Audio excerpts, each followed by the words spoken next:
RG Kar medical college ও হাসপাতালে তরুণী চিকিৎসককে নৃশংসভাবে খুন ও বর্বরোচিত নির্যাতনের কিনারা করতে নেমেছে সিবিআই। টালা থানার সমস্ত নথি হাতে নেওয়ার পর সত্য সন্ধান করতে কেন্দ্রীয় তদন্ত সংস্থা উঠে পড়ে লেগেছে। এর মধ্যে কলকাতা হাইকোর্ট নির্দেশ দিয়েছে, সেমিনার হল সুরক্ষিত কিনা তা খতিয়ে দেখতে হবে। এ বিষয়ে কেন্দ্রীয় তদন্তকারী সংস্থাকে প্রয়োজনীয় নজরদারি চালানো ও ব্যবস্থা নেওয়ার নির্দেশ দিয়েছে আদালত। আদালত জানিয়েছে, তদন্তের স্বার্থে যে কোনো দিন যে কোনো সময় আরজিকরের জরুরি বিভাগের 4 তলার সেমিনার হল ঘুরে দেখে আসতে পারেন সিবিআই এর গোয়েন্দারা। সেখানেই মহিলা চিকিৎসককে ধর্ষণ করে খুনের ঘটনা ঘটে বলে অভিযোগ। এই নির্দেশ মেলার পর সিবিআই তদন্তে আরও গতি বাড়িয়েছে। মঙ্গলবার আরজিকর কাণ্ডের তদন্তভার সিবিআইকে দিয়েছিল আদালত। অভিযোগ, তারপরেই 4 তলায় সেমিনার হলের অদূরে একটি ঘর ভাঙার কাজ শুরু হয়। সেই ঘটনায় পড়ে যায় শোরগোল। বহিরাগতদের তাণ্ডবে হাসপাতালের একাংশ ভাঙচুর হয় বলে অভিযোগ উঠেছে। এই অবস্থায় সিবিআই দ্রুত এই ঘটনার কিনারা করতে শুক্রবারও কয়েকজনকে তলব করে। পালমোনারি মেডিসিন বিভাগের বিভাগীয় প্রধান অরুণাভ দত্ত চৌধুরীকেও ডাকা হয়। এর আগে তিনি দাবি করেছিলেন, ইউনিটের ভারপ্রাপ্ত কর্মীর কাছ থেকে ঘটনার কথা শুনেছিলেন।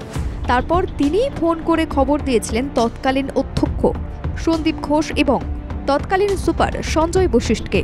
অরুণাভ দত্ত চৌধুরীকে এই নিয়ে পরপর 2 দিন তলব করা হয়। চিকিৎসকদের মতোই জুনিয়র ডাক্তারদেরও ডেকে সিজিওদের জেরা করা হয় বলে জানা গিয়েছে। নৃশংস নির্যাতনের সেই ঘটনার দিন রাতে ঠিক কি ঘটেছিল তা জানতে চান তদন্তকারীরা। এর আগে বৃহস্পতিবার সল্টলেক সিজিও কমপ্লেক্সে যান 5 জন চিকিৎসক। ওই তালিকায় ছিলেন আরজিকর হাসপাতালের MSVP Sanjay Vashishtha, chest medicine বিভাগের চিকিৎসক অরুণাভ দত্ত চৌধুরী।